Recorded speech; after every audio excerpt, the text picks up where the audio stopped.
अस्सलाम वालेकुम मेरे प्यारे व्यूअर्स। तो कैसे हैं आप सब? उम्मीद करनी हूँ आप सब ठीक ठाक होंगे, खैर वाफियत से होंगे, हंसते हुए मुस्कुराते हुए होंगे। तो आज मैं आप सबको बताऊंगी उष्णा शाह के 10 मशहूर ड्रामों के नाम। तो अगर आप लोग इंटरेस्टेड हैं तो मेरी वीडियो को आखिर तक देखिएगा और कमेंट सेक्शन में अपनी कीमती राय का इजहार ज़रूर कीजिएगा और मेरे चैनल को सब्सक्राइब करके बेल की नोटिफिकेशन को भी ऑन कर दीजिएगा। तो चलते हैं आज की वीडियो की तरफ। Let's get started. नंबर 1, आखिर कब तक।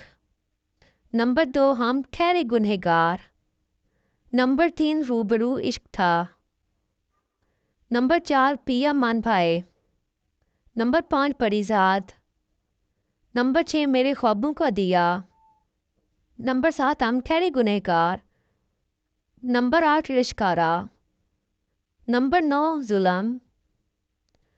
नंबर 10, क्या यही प्यार है। तो उम्मीद करती हूँ आप सबको आज की वीडियो पसंद आई होगी, और अगर आप सबको आज की वीडियो पसंद आई है तो अपनी कीमती राय का इज़हार कमेंट सेक्शन में ज़रूर कीजिएगा और बताइएगा कि आपको उष्णा शाह का कौन सा ड्रामा पसंद है।